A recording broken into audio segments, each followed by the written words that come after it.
بسم اللہ الرحمن الرحیم والصلاۃ والسلام علی سید الانبیاء والمرسلین وعلی آلہ واصحابہ اجمعین۔ السلام علیکم ورحمۃ اللہ وبرکاتہ۔ معزز سامعین و ناظرین، کل رات کو مجھے ایک خبر سننے کو ملی،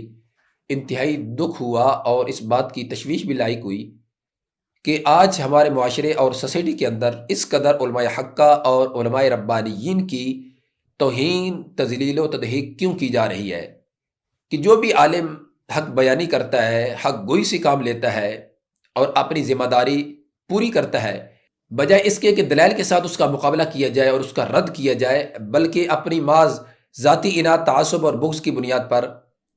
اسے دھمکیاں دی جاتی ہیں اور اس کی توہین، تذلیل و تضحیک کی جاتی ہے۔ ایسے ہی کل گولڑا شریف حضرت قبلہ پیر مفتی محمد غفران محمود سیالوی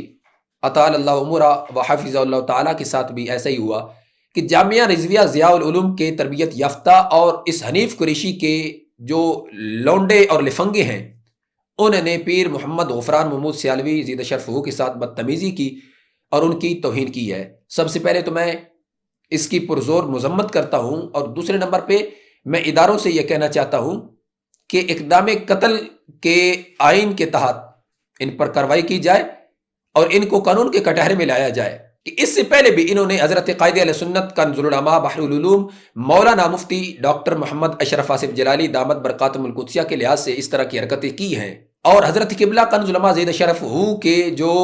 مریدین ہیں، متعلقین ہیں، متوسلین ہیں، کون نہیں جانتا کہ کتنے ہیں، ان کی تعداد کتنی ہے، ان کے فالورز کی تعداد کتنی ہے۔ اور اسی طرح حضرت قبلہ پیر مفتی محمد غفران محمود سیالوی زیدہ شرفہ کے جو مریدین ہیں، متعلقین ہیں، متوسلین ہیں، محبین ہیں اور فالورز ہیں،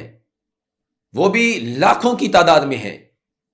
اگر آج ان جامعہ رضویہ ضیاء العلوم کے جو تربیت یافتہ کہ جن کو جس کام کی تربیت دی جاتی ہے وہ تو آج ہمیں نظر آ رہا ہے، اگر یہ حرکت کر رہے ہیں، تو اگر ایسے ہی حضرت قبلہ پیر مفتی محمد غفران محمود سیالوی صاحب زیدہ شرفہ بھی اپنے مریدین کو حکم دے دے تو اس ملک کے اندر کیا برپا ہوگا؟ خود بخود یہ خانہ جنگی کی طرف جائے گا۔ اس لیے سب سے پہلے تو آپ ان لوگوں پر قانونی کارروائی کریں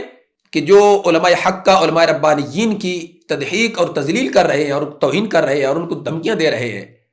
اور پھر میں اس حنیف قریشی یا اس کے جتنے بھی لونڈے لفنگے ہیں ان سے یہ کہنا چاہوں گا کہ اگر تم میں دم خم ہے تو دلیل کے ساتھ مقابلہ کرو، اگر اتنی ہمت ہے تو آؤ میدان میں دلیل دو۔ حضرت قبلہ کنز العلماء دامت برکاتہم العالیہ کا دلائل کا جو ایک انبار لگایا گیا ہے، آج تک تم میں سے کسی نے اس ایک دلیل کا بھی رد نہیں کیا۔ یہ حنیف قریشی کہ جب تک وہ شیر بحر تھا تو یہ قرنطینہ سینٹر میں رہا اور مجھے کرونا ہو گیا ہے، مجھے یہ ہو گیا ہے، میں مر رہا ہوں، اچھا تھا تو مر جاتا، عوامی اہل سنت کی جان تو چھوٹ جاتی، اور جو تو رفضیت و تفضیلیت کو پروموٹ کر رہا ہے اس سے عوامی اہل سنت کے عقائد و نظریات تو بچ سکتے۔ اور اب جب وہ شیر قید میں گیا اور پیچھے سے تو نے ڈھینگے مارنا شروع کر دی ہیں، آج کے دن تک تم لوگ حضرت تاجدار گولڑا علیہ رحمہ کی کتاب تصفیہ ما بین سنی و شیعہ کی عبارت اور اس اقتباس کی وضاحت اور تشریح نہیں کر سکے۔ اس لیے میں پھر حضرت قبلہ پیر مفتی محمد غفران محمود سیالوی زیدہ شرفہ کی ذات کو یہ یقین دہانی کروانا چاہتا ہوں، اگرچہ ہمیں اس بات میں کوئی شک نہیں ہے کہ قبلہ مفتی صاحب دامت برکاتہم العالیہ آپ کی ذات بذات خود جرت و استقامت اور بہادری کا ایک حوالہ ہے۔ مسلک کا دفاع اور تحفظ کرنا آپ بڑی اچھی طرح جانتے ہیں، آپ کی جو خدمات ہیں وہ ہمارے سامنے ہیں، ہمیں اس میں کوئی ڈاؤٹ نہیں ہے، لیکن پھر بھی ہم آپ کے خادم اور علماء حق کا، علماء ربانیین کے خادم ہونے کی حیثیت سے اپنی ذمہ داری سمجھتے ہوئے آپ کو یہ یقین دہانی کروا رہے ہیں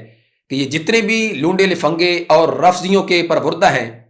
جتنا مرضی یہ زور لگا لے، یہ آپ کی طرف میلی آنکھ سے بھی نہیں دیکھ سکتے کہ اللہ تبارک و تعالیٰ جل جلالہ نے علماء حقہ اور علماء ربانیین کو یہ توفیق اور سعادت بخشی ہے کہ وہ حق بیانی میں کسی طرح کی بھی دھمکیوں سے ڈرنے والے نہیں ہوتے، بلکہ وہ اسی کا ہی اظہار کرتے ہیں کہ حق گوئی کی راہوں میں یہ جان جو نکلی یہ لہو بھی پکارے گا کہ ہے یہ ایمان کی قیمت۔ اللہ تبارک و تعالیٰ جل جلالہ کی برگاہ اقدس میں دعا ہے کہ اللہ تعالیٰ ہمارے علماء حقہ، علماء ربانیین کا سایہ